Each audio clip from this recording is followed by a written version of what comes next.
Ansubire ku gate waliwo obukuumi obumala. Kuba mmwe mwamanyira okuddukadduka abamu kufa emisinde gyaffe tetugyesiga. Olwekyo abali ku gate kansubire baategese bulungi. Twanze n'ekigere kinnuma ebajjira wano ntuula butuuzi.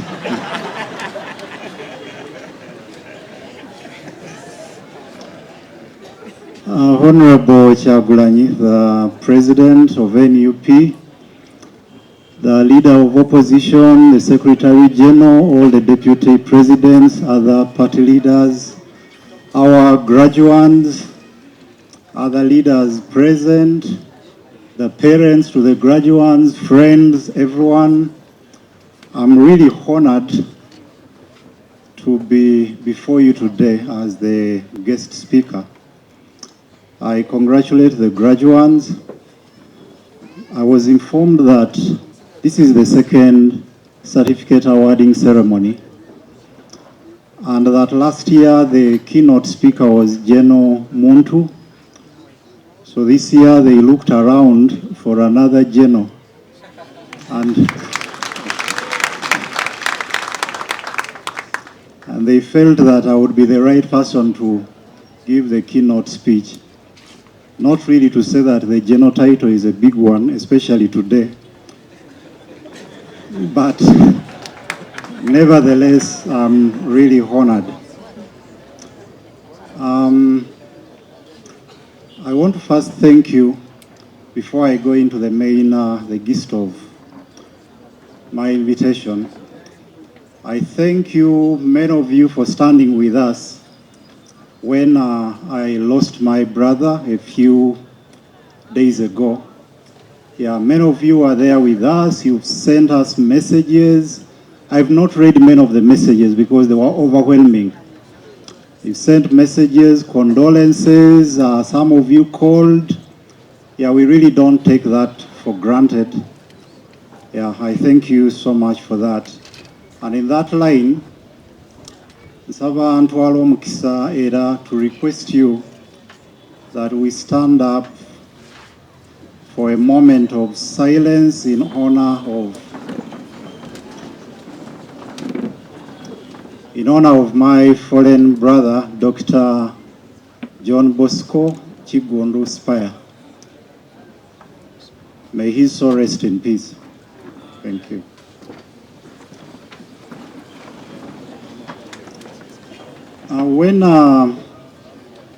Maybe I'll not have to translate.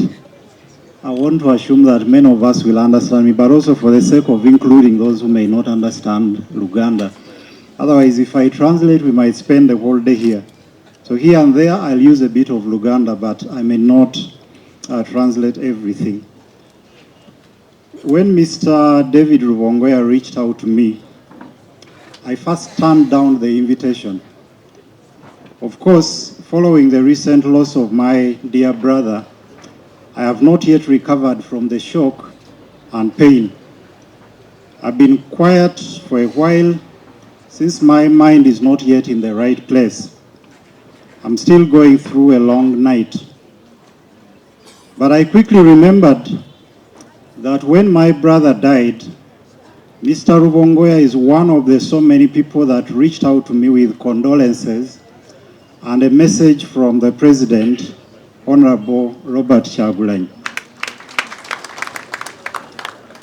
Abaganda bagamba nti munno mukabi. As a friend in difficult times, he's a true friend. But also on top of that, although I have not been very close to Nup, and this is my first time here, on a number of occasions, the leaders have reached out to me, sometimes encouraging me, please visit us, could we have a talk? A few years ago, I held a comedy show, and I was surprised to see the entire crew of Honorable Kyagulanyi. Yes, even Nubian Lee was there with his small voice. I saw him in the audience. Yes, and Eddie Mutwe, the Secretary General as well. I was really surprised because I never invited any politician, especially I wouldn't invite them because I wanted the show to go on. So I don't know whether their intention was to sabotage the show by their presence. Yeah, but it means a lot if one can just randomly show up, and they showed up in such a number. I'm impressed by people who are humble. I'm impressed by people who do not try to show that they are high up there, but who can calm down, regardless of the positions they might hold or their qualifications. And I've seen this on a number of occasions, your leaders going to places where you wouldn't expect them to be. So that being with me, that being with us in grieving, but also on other occasions where it was really surprising for them to be there. I don't take it for granted. I remember even the time I was quarantined, again, Honorable Chagulanyi called me, and he's one of those that try to encourage me to go through that difficult time. So therefore, despite my current circumstances, I changed my mind and accepted to be here today.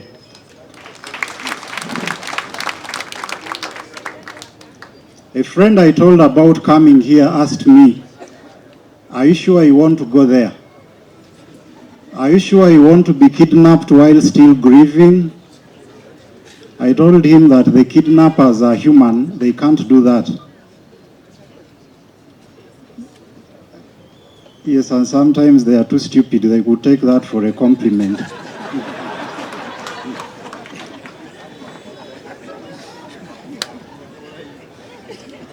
The second reason why I accepted is because I believe that my relevance as an academic is primarily in being able to share the knowledge I have been privileged to acquire with my people that might need it. My titles mean little or nothing if I'm irrelevant to my community. We who want to consider ourselves to be highly educated have on so many occasions dismissed those who are trying to change what is not going right in this country. We have said that they lack knowledge. We said they are not well groomed. We have said they are unwashed. We have said they are still raw. In one of the speeches, I think the representatives of the group, yes, she said you went to the training when you were, did you mean raw or low? Oh, when you were raw. And now the president whispered to me that now you're low, L-A-W. Yes, so they said that some of you were raw and dismissed you on that account. Yet whenever we are invited to rise to the occasion, we shy away with excuses. I have chosen to respect whoever tries to do what needs to be done, even if they may not be perfect, even if they may be imperfect. After all, we are all imperfect. Era Abaganda tugamba nti akanyuga lyali nalyo, n'olwekyo mbasaamu ekitiibwa olw'okukanyuga lye muli nalyo, wadde abamu bagamba nti ttono, oba wadde abamu bagamba nti mukutte ekifunfugu.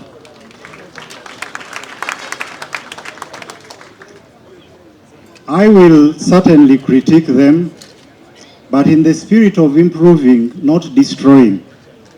That is the second reason why I accepted to come. I'm not here because you're perfect. No one is.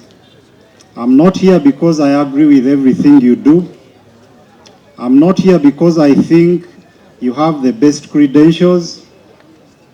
I'm here because, unlike many of us, you chose not to fold your hands. What you can do in your capacity, which is better than doing nothing. I'm here because despite of all the risks you face, despite of the pictures on those walls of your comrades who have died in the struggle, despite of your colleagues being locked away in this beautiful country's jails without any fair trial, despite frequent threats of crushing you for no good reason, despite the everyday risk of being rounded up and driven away for torture, Despite temptations of big monies being thrown at you, you people still stand by what you believe. I respect that.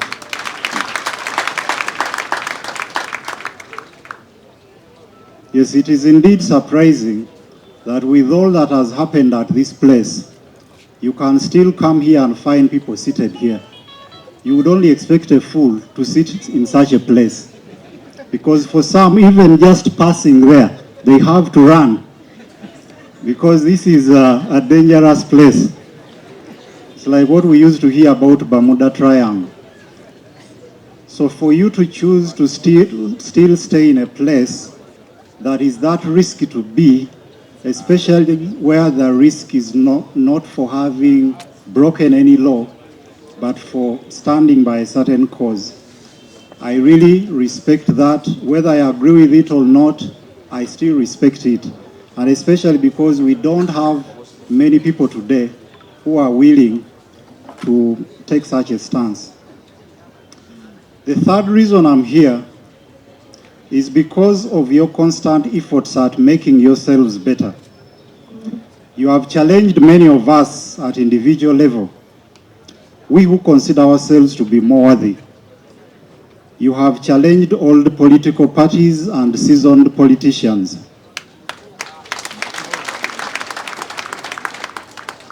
Of course, it's not to say or to despise them. They are doing some of them are doing wonderful things. But I think it's a challenge for the few years you've been around to do what you've been able to do. We may publicly bash you, but we privately ask ourselves, aba bavubuka bakikola batya? You have responded to dismissal by proving your capacity to grow and transform, as the president said. We said you're not educated, which was not entirely true because many of you are really educated and even highly educated. But when we say that you're not educated, many of you went back to school. We said you were bayaye, hooligans. Although I think many of you might have believed, like I do, that there is nothing wrong with carrying dreadlocks. You painfully cut them off to fit into the public's idea of a decent person. After all, and this reminds me of a song by Morgan Heritage. You don't, yes, right. You don't have to dread to be Rasta. You don't have to dread to be Rasta.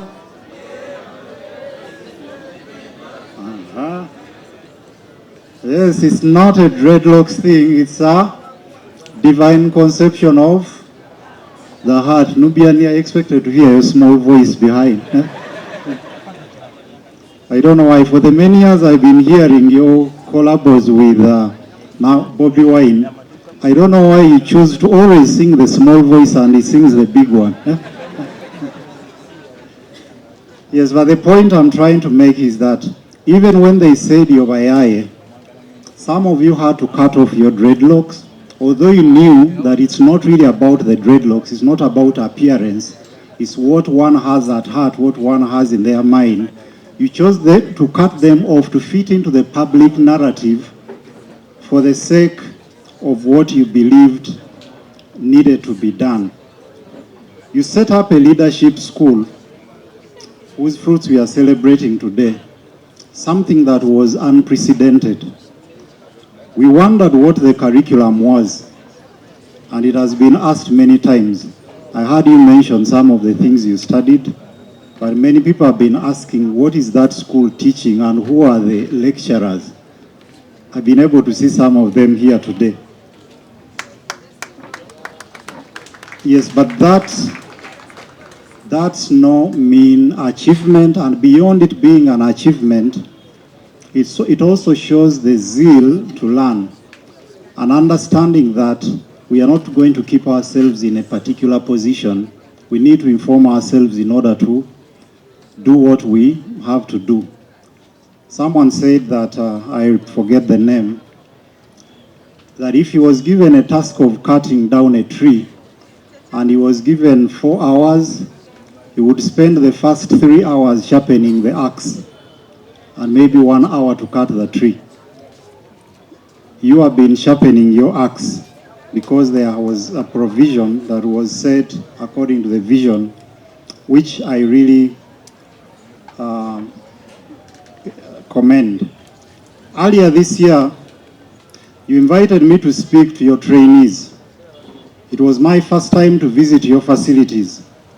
One thing that struck me was how the trainees listened very attentively and with very high discipline for over 3 hours. For over 3 hours, I overstayed my welcome. I was invited to speak for 1 hour, I ended up speaking for 3.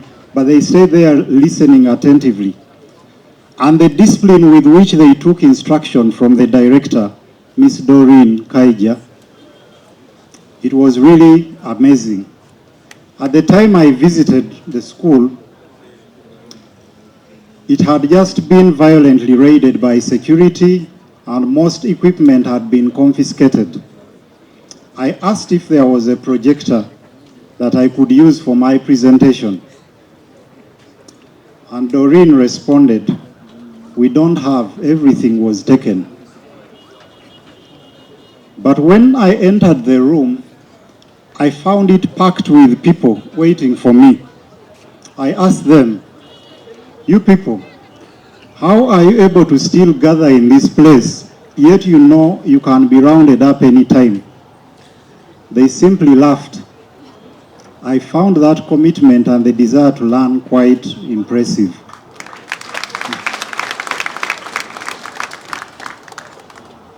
The fourth reason why I'm here, now when I'm giving the reasons, it sounds like I'm singing UB40's song. Which song is that?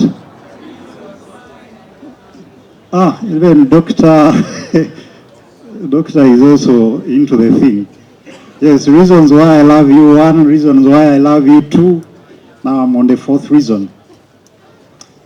This is a selfish one. I'm here to distract myself from the pain of losing my brother and to use this occasion to make reflections on life, purpose, and resilience, which could speak to your life experiences and aspirations.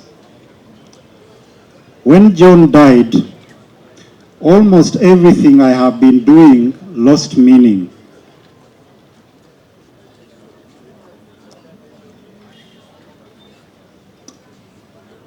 Kati abakamera balinze nkaabe sigenda kaaba. Agala mukwata akafaananyi mukajeyo nga wayise emyaka ng'akapasita Bugingo mukatambuze. Sigenda kaaba wadde ebiwu enkovu zinnuma. So when John died, almost everything I've been doing lost meaning. I keep asking myself, what for? What is life all about? What is the actual difference between being alive and being dead? Why do we struggle so hard in life only to vanish like wildflowers? Why do people who try to do good suffer? Why do those who bring pain to others often live long? What is the worth of our effort on earth?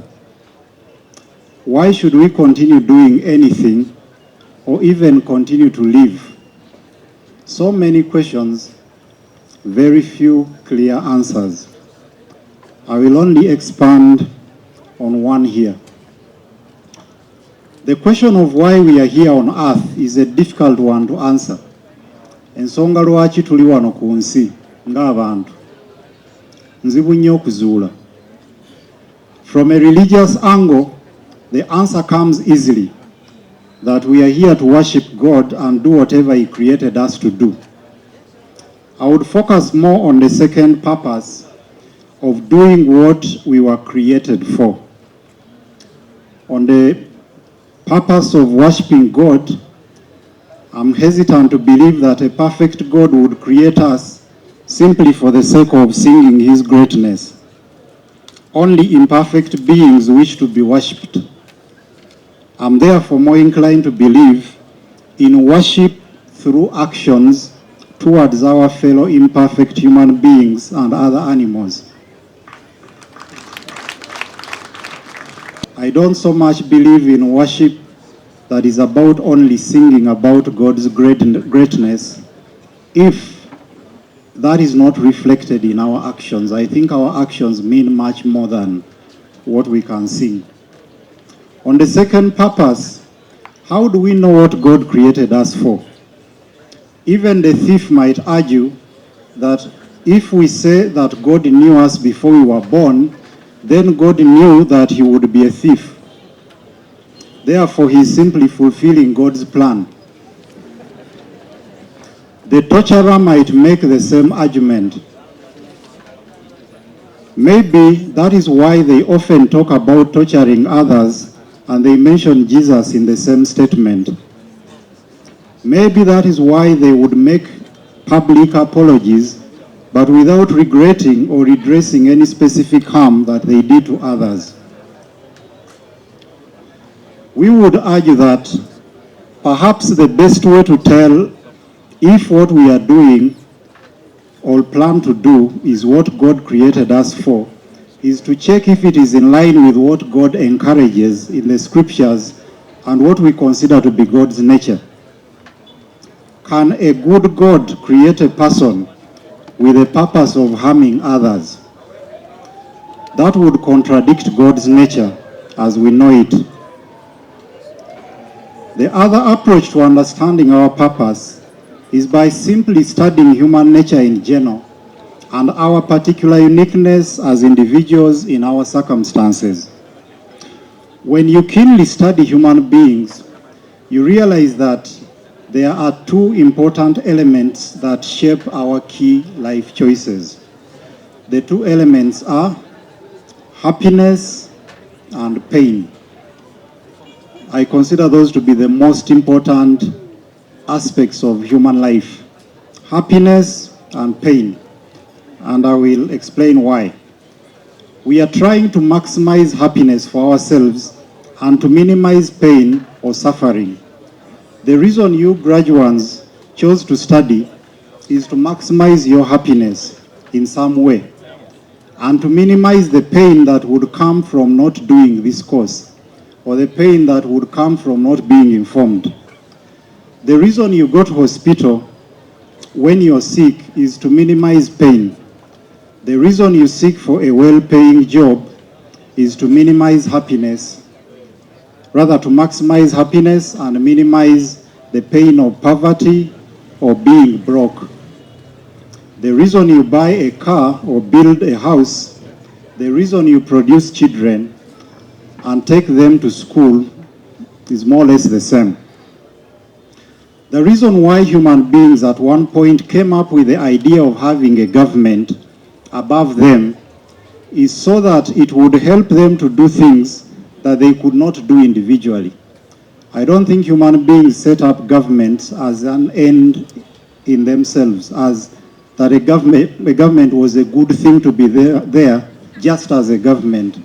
It was set in place to help them achieve things that they could not achieve individually as a way of maximizing happiness, especially to protect their lives, to protect their liberty or to safeguard it, and their property. People agreed to pay taxes for the sake of what they expected in return. Therefore, governments in the modern sense were precisely created by human beings in order to maximize happiness and minimize pain. Not so that the powerful can maximize their happiness at the expense of the weak or subjects. The forms of government that survive on exploiting those under them have been tried in human history and found to be unsustainable. Even though some parts of the world still insist on them, they are not sustainable and they end up crashing, unfortunately, with so many people over time. We then realize that it is not enough for us to pursue what makes us happy and minimizes our individual pains without regard to the happiness and pain of others. The limit of your search for happiness is that point at which your happiness starts causing pain to others. This is where a sadist's view of happiness becomes problematic. A sadist is someone who gets happiness from the suffering of others. It is a mental disorder. If you ever see someone celebrating the pain of others, and especially if they are not celebrating the pain of an oppressor, then that person has a mental disorder. Because naturally, you would feel bad or something would haunt you if another person is going through pain. A person who celebrates the torture of another is a sadist, except, and I want to emphasize, except if the one whose suffering is being celebrated is the kind that causes pain to others. I'm one of those who believe that it's not a bad thing to celebrate the pain of an oppressor. And I saw people throwing that at me when I lost my brother. But the difference is, my brother was not an oppressor of anyone. I'm not an oppressor of anyone, or so I would want to believe.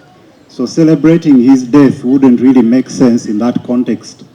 But if the person who has died has been making the life of others unbearable, it is understandable why those people would celebrate naturally. Ideally, as human beings, the most ideal world would be one where we care about maximizing each other's happiness and minimizing each other's pain. Many conflicts in the history of humanity have been caused by a desire of different individuals or groups to exclusively care about their happiness without being bothered about the pain of others. While we human beings boast about being the only rational animals, it is strange how our rationality often fails to show us that a world where the happiness of some individuals is based on the suffering of others is never sustainable. How does our rationality fail to show us that almost obvious case? The one whose happiness inflicts pain on others can never really be happy in the long run. I repeat, the one whose happiness inflicts pain on others can never really be happy in the long run. They live in fear. They keep worrying about what their victims could be planning. Their display of anger and violence is not always because they want to show power. It is mostly because they are frightened. Have you ever observed the reaction of a dog that is trapped in a room when you get in? The anger it shows as it growls is actually born out of fear. That is why the slave abolitioner Frederick Douglass said that no man can put a chain on the leg of his fellow man without at last finding the other end fastened around his neck. I repeat this quote from Frederick Douglass: no man can put a chain around the leg of a fellow man or a fellow woman without at last finding the other end of that chain fastened around his own neck. And it's partly why the oppressors live in fear. Much as they will chain others, that chain is also around their necks. It is not really a good thing to live in fear all the time. One of the reasons they would have high security, unnecessarily high security, is because they are afraid of those they lead, which is a contradiction. Why should I fear people that I lead? Especially if I assume they love me. Knowing then that no one desires pain, and that often the pain we cause to others ultimately affects our happiness, we should all seek to pursue a life that aims at achieving the greatest happiness possible for everyone and the least pain possible. As you think about what you should be as a leader in your different capacities, seek to be that leader who does not prioritize his or her own happiness, even when it harms others. Corruption becomes wrong because of how it harms others for the sake of the happiness of some. I imagine that some of you are planning to stand in the forthcoming election, some of you graduates. I have already seen posters with all sorts of catchy slogans, some clearly deceptive. Do you really mean your slogans, or it is just a bait to catch voters? What is motivating you to stand for that position? What is motivating you to sell your property to raise funds for campaigns? Is it to maximize the happiness of those you seek to represent? Is that the reason why party cards are a do or die? Is that why people fight and treat each other as enemies in elections? Mainly about competition to serve? Are these people who are almost willing to kill each other simply competing to serve? That I would die in order to be the one to serve people? I think we need to reflect about that. What is the balance between personal interests? Thank you. What is the balance between personal interests and the interest to serve? While we congratulate you, the graduates, for having accomplished the leadership training, your certificate is not what we celebrate. We celebrate what we expect you to have become. We do not expect you to always remind us about what you studied. We simply want to see the difference in your actions.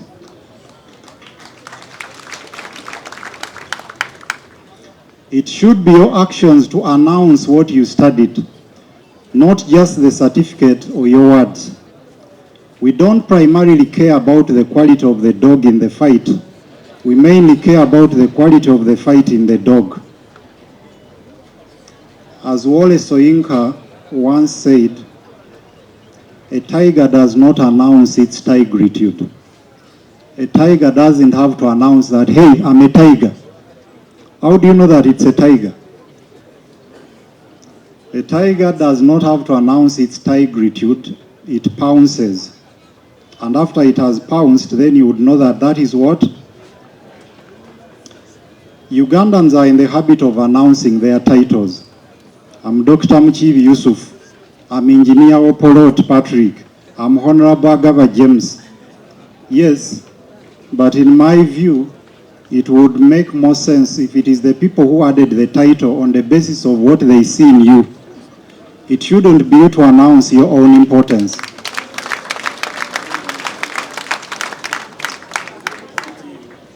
You could have noticed, and I'm not in the habit of praising myself, just to make the point, you will not see my title anywhere on my social media handles. You will not see Dr. Spire Nup. It's just my name plain. If one feels I should be called doctor, then they should use the title, but not me to announce it everywhere and to introduce myself. I'm honored to be here. I'm Dr. Spire Nup. Yes, I worked for it, but the fact that I worked for it is not the most important thing. To me, the most important thing is what that title can do. Sometimes I've appeared on discussions, talk shows, and I've seen a comment on social media. What is a cartoonist doing discussing politics? I don't have to tell them anything. I don't have to justify myself to tell them about my qualifications, except on one occasion when I had to do it, when I felt it was quite provocative. So I just told the person, here is my CV. I have 4 degrees and 2 of them are first-class degrees. Can I know yours? And I did not get a response. But that's not the important thing. Actually, despite, I mentioned it some time back, despite of all the degrees I have, you will not even find a graduation photo picture in my house. I don't have even one. For other reasons, but one of them, I don't want to be the one to every visitor should see the owner of this house has all these degrees and therefore they know how to behave in the house. First and foremost, they should know that they have visited a human being. That is the most important thing.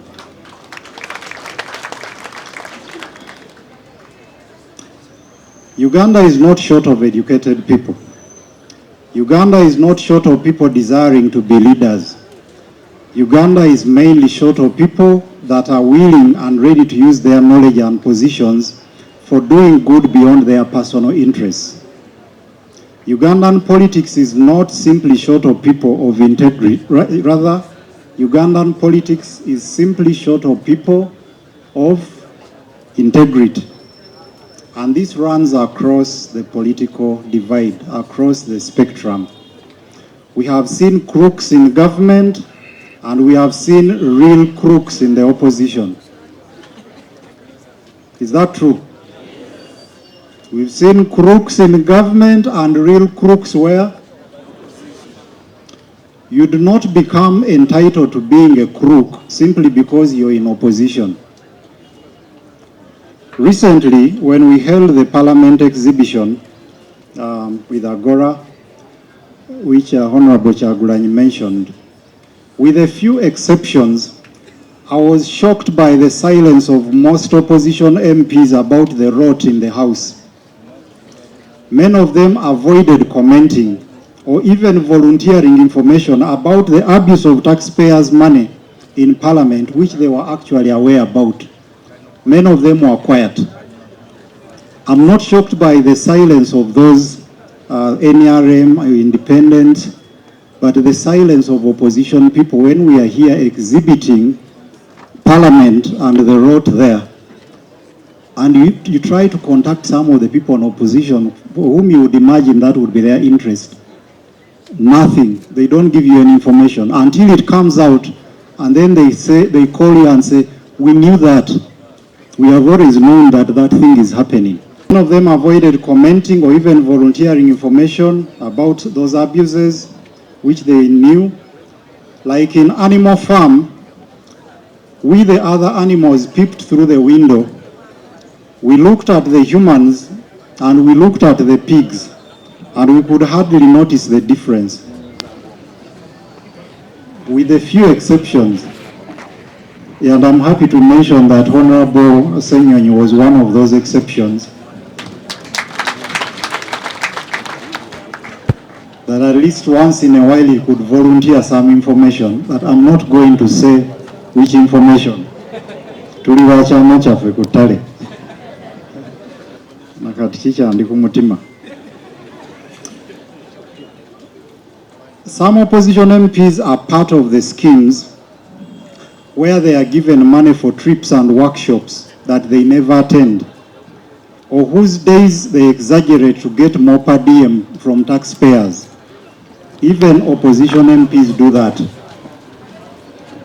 Some opposition MPs took the 100 million bribe that was given recently during the debate on the court-martial issue. And we know it. Some awarded themselves huge packages without considering the pain of the taxpayer and without considering what basic services could be provided with that amount of money.